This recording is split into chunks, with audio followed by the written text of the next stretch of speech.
Salut les créateurs, on se retrouve aujourd'hui dans un magnifique décor à l'écomusée d'Alsace pour tester le dernier né de chez DJI. J'ai nommé le DJI R2S. Oh putain les gars, chopez-le ma vidéo là. Chopez-moi ce type.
Chef, on l'a trouvé.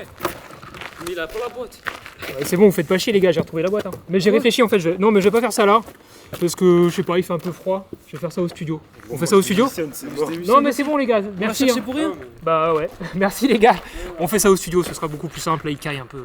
J'espère que vous avez kiffé cette petite intro, c'était vraiment un kiff de réaliser ça. Merci beaucoup à l'écomusée d'Alsace de nous avoir accueillis. Merci à Déborah, à Brigitte pour les costumes, à Soma, à Noam et à Sullivan pour les cascades impressionnantes et la prise de risque. Et bien sûr aussi à Anto pour les images de making of qui arrivent dans la suite de cette vidéo. Je vais donc vous présenter les caractéristiques de ce R2S, mais on parlera aussi forcément des différences avec le Mavic 2 Pro, le Mavic R2 et le Mini 2. Et vous l'avez vu dans le titre, j'ai crashé 2 fois le drone lors du tournage. Ça aussi, je vous l'explique un petit peu plus tard avec les images des crashs. Comme d'habitude, si vous êtes intéressé par ce drone ou un autre drone et que vous souhaitez par la même occasion soutenir la chaîne, mon travail sur la chaîne et les équipes de prod, vous pouvez passer par les liens affiliés que vous trouverez dans la description. Allez, la première chose à retenir, c'est le poids et l'encombrement de ce drone. On est sur le même format que le Mavic R2, à peu près la même taille à quelques millimètres près. On est un peu plus lourd, mais on reste en dessous des 600 grammes. Comparé au Mavic 2 Pro qui lui fait presque 1 kg, c'est quand même un gros avantage. Et je vous en parlais dans une vidéo en début d'année, je vous disais que mon drone de choix pour l'année 2021, c'était le Mavic R2 pour sa compacité, son rapport qualité et encombrement, et finalement on arrive ici avec un R2S qui garde ce form factor et qui en plus a une qualité supérieure en termes d'image, on en parlera un petit peu plus tard. Puisqu'on parlait poids, il est important aussi de souligner qu'on est là aussi sur ce R2S, sur les nouvelles radiocommandes de chez DJI. Donc on avait déjà sur le Mini 2 et le Mavic R2 et peut-être même le Mini 1, je ne sais plus. On est sur cette nouvelle radiocommande qui est plus encombrante,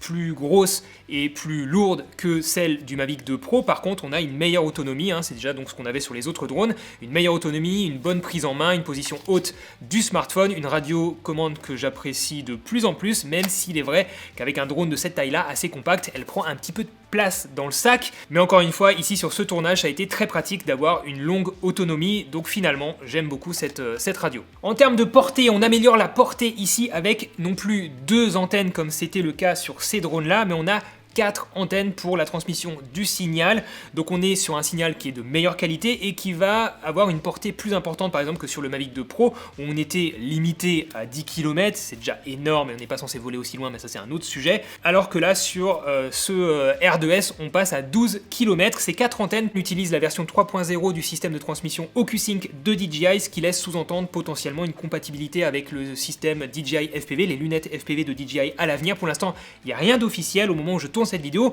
mais on peut penser qu'un jour ce sera compatible avec ce drone. Bref, on a une meilleure résistance aux interférences et une transmission en Full HD jusqu'à 8 km, en tout cas c'est ce qui est annoncé sur la fiche technique. Côté autonomie, on est grosso modo sur ce qu'on a l'habitude d'avoir maintenant sur les drones de DJI, c'est-à-dire à peu près 30 minutes, 31 minutes ici sur le R2S, avec des batteries qui sont compatibles, rétro-compatibles avec celles du Mavic Air 2. Donc étant déjà possesseur d'un Mavic Air 2, ça m'a beaucoup servi de pouvoir utiliser les 3 batteries de mon Flymore Combo du Mavic Air 2 pour le tournage ici de la présentation du R2S. Donc ça c'est un vrai point positif, on peut que le saluer de la part de DJI. En vitesse de pointe, on est à 68 km/h, c'est un peu moins que le Mavic 2 Pro par exemple, mais ça reste très intéressant forcément d'aller aussi vite pour suivre peut-être une moto, une voiture, etc. Et bien sûr pour la résistance au vent, on va avoir une très bonne résistance au vent ici sur le R2S. J'ai pu le tester sur le terrain puisque lors du tournage de cette intro, il y avait pas mal de vent. Côté capteur de détection d'obstacles, on est mieux fourni que sur le Mini 2, que sur le Mavic Air 2, mais on est moins bien fourni que sur le Mavic 2 Pro puisqu'ici on a 4 axes qui sont couverts, on a des capteurs vers l'avant, vers l'arrière, vers le dessus, vers le dessous. Par contre, on n'en a pas à droite ni à gauche, alors que le Mavic 2 Pro en propose, donc à droite et à gauche. Pour les personnes les moins sereines en vol, c'est un point potentiellement important. Personnellement, c'est pas ultra important. Parlons maintenant du capteur, c'est la grosse nouveauté ici sur un drone de cette taille-là, de la taille du Mavic Air 2. On a un capteur cette fois-ci de 1 pouce de 20 millions de pixels. On était sur un capteur bien plus petit ici sur le Mavic Air 2 avec 48 millions de pixels pour travailler des grosses définitions, travailler de la HDR, pour avoir d'autres avantages. Par contre ici on cherche à avoir des photosites plus grands pour avoir une meilleure dynamique et donc une meilleure qualité globale de l'image. Ce capteur c'est grosso modo... C'est pas officiel, mais personnellement, je pense que c'est vraiment le même que sur le Mavic 2 Pro. Il n'y a juste pas marqué Hasselblad dessus. C'était vraiment le coup d'éclat il y a quelques années lorsque DJI a racheté Hasselblad. Ils avaient marqué Hasselblad sur le capteur. C'était plus une question de colorimétrie. C'est pas Hasselblad qui fabriquait le capteur. Enfin, franchement, ça m'étonnerait. Et petit point que je tiens à souligner ici, les filtres du Mavic 2 Pro ne sont pas compatibles avec le R2S, puisque même si on a le même capteur, la caméra est un peu plus petite ici sur le R2S, donc les filtres ne sont pas compatibles. Par contre, si vous prenez le Flymore Combo, ce que je vous recommande, vous avez un pack de 6 filtres, très pratique, donc un ND4, un ND8, un ND16 et un ND32 pour pouvoir donc baisser votre shutter, comme je l'ai fait lors de cette intro, pour travailler avec des vitesses d'obturation de à peu près 1/50 de seconde pour avoir du flou de mouvement. Donc ça c'est très pratique. À noter par contre que sur le Mavic 2 Pro, vous pouvez fermer le diaphragme de f2.8 à f11, ce qui n'est pas possible ici sur le R2S. Donc sur le Mavic 2 Pro, ce qu'il faut retenir, c'est que vous pouvez potentiellement vous passer de filtre ND dans certaines situations puisque vous pouvez fermer à f11,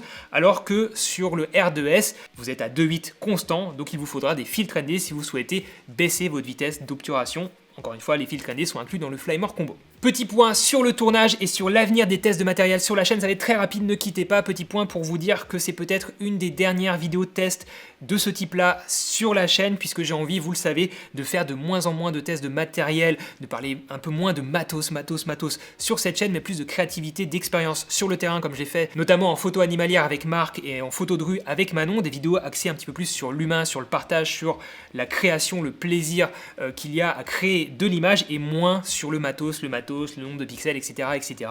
Par contre, je n'abandonne pas les reviews de matos pour autant, c'est juste qu'elles seront sur une autre chaîne, une chaîne un petit peu plus dédiée à tout l'aspect matos tutoriel technique. Cette chaîne, c'est la chaîne du guide photo vidéo. Je vous invite bien sûr à vous abonner tout de suite à cette nouvelle chaîne pour suivre les prochaines reviews. Je serai accompagné de Marc sur cette chaîne qui vous présentera aussi du matériel, qui vous fera aussi des tutoriels sur des logiciels, bref, plein de projets sur cette chaîne pour vous. Donc n'hésitez pas à me dire dans les commentaires quel type de matériel vous souhaiteriez qu'on teste sur cette nouvelle chaîne. Et si vous voulez en savoir plus sur ce R2S face au Mavic 2 Pro, sachez qu'une vidéo est déjà sortie sur cette nouvelle chaîne et qui compare donc ces deux drones. Allez, on passe à la qualité photo de ce R2S. On est sur 20 millions de pixels, capteur 1 pouce, comme sur le Mavic 2 Pro, donc on a grosso modo exactement la même qualité. On peut shooter en RAW et en JPEG, donc ça c'est très bien, on peut faire du post-traitement. Rien à redire pour ce prix-là, on parlera prix bien sûr en fin de vidéo.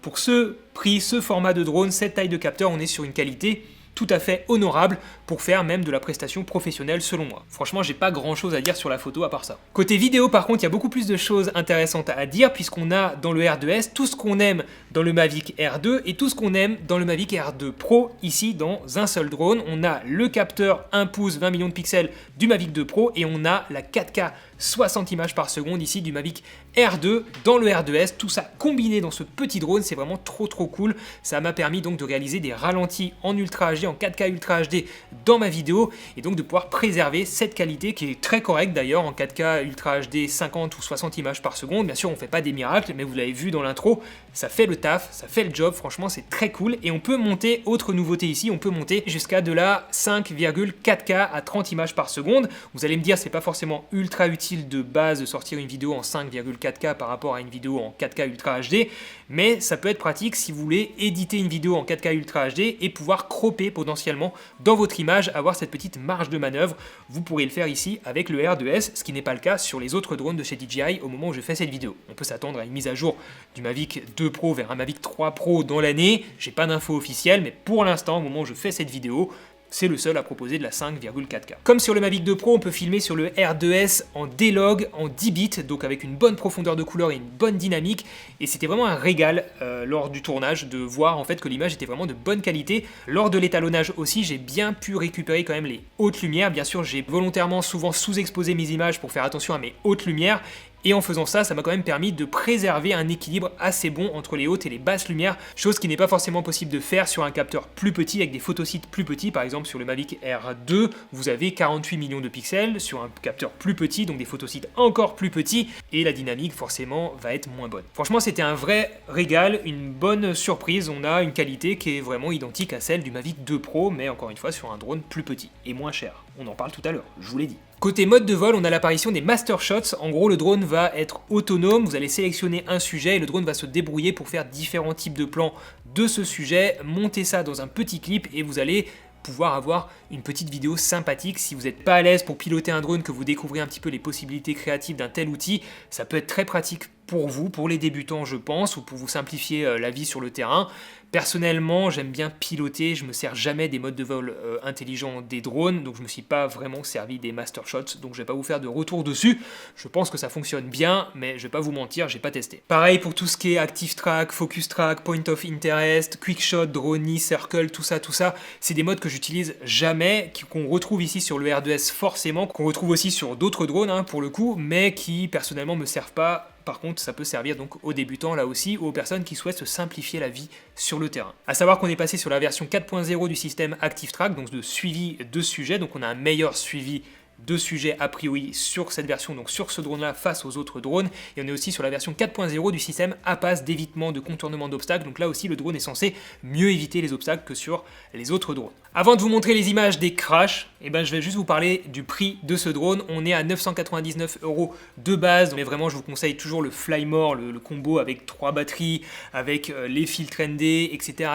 Ce sera quand même plus confortable pour vous à l'usage, et là vous passez à 1299 €. Ah oui, et bien sûr si vous voulez soutenir la chaîne tout en achetant un de ces drones ou ce drone là, n'hésitez pas à passer par les liens affiliés dans la description, l'équipe de prod vous en remercie. Bon, le premier crash c'est simple, j'ai un peu trop dévié sur la gauche et je me suis pris le montant d'une porte. Le drone s'est plié, il y a 2 bras du drone qui se sont pliés, pas de casse à part les hélices, donc j'ai dû changer les hélices, mais le drone allait bien, la nacelle allait bien, donc heureusement parce qu'on était au début du tournage. Et le deuxième crash, grosse frayeur. En fait, avec l'inertie du drone, j'ai pas réussi à le freiner, il y avait trop d'inertie et je me suis pris un mur. Et ensuite, alors on ne voit pas à l'image malheureusement parce que Anto était totalement déstabilisé par ce qui s'est passé, mais en fait je me suis pris le pont en bois et le drone est resté sur la tranche collé au pont et il n'est pas tombé au sol. Donc j'ai crié pour que Soma récupère le drone, il a réussi à le choper, il l'a mis en sécurité et heureusement le drone n'est pas tombé par terre parce que sinon je pense qu'il aurait été totalement cassé. Là aussi pas trop de casse à part un petit peu les hélices, mais vraiment le drone a bien résisté à ces 2 crashs, heureusement. Bref, vous aurez compris que ce drone est très séduisant. Les autres drones de chez DJI sont très bien aussi. Du Parrot Anafi, c'est très bien aussi, c'est plus ancien, c'est moins cher. Il y a même d'autres marques qui peuvent être intéressantes. Forcément, DJI, ils sont à fond. Ils nous sortent un drone par an, si pas deux. À chaque fois, il y a des innovations vraiment très intéressantes. Forcément, vous l'avez vu dans cette vidéo, vous l'aurez compris, je suis séduit. Dites-moi ce que vous en pensez dans les commentaires. N'oubliez pas de vous abonner à cette chaîne si ce n'est pas déjà fait, à mettre un petit pouce bleu, à vous abonner à la chaîne du guide photo vidéo pour aller voir nos futurs tests de produits et bien sûr pour aller voir le comparatif du Mavic 2 Pro face au R2S. Sur ce, je vous dis à très bientôt les créateurs. Restez créatifs. Ciao. Oui, désolé. Ah, on a eu la cigogne. Il y a la cigogne dans le plan. J'en peux plus, il n'y a plus de soleil bientôt. Putain. Cigogne, attention. Oh, c'est incroyable. On a une cigogne dans le plan. Bon, j'ai pas vu moi. Ouais, j'en ai rien à foutre que t'aies pas vu. On court après le soleil, mon ami.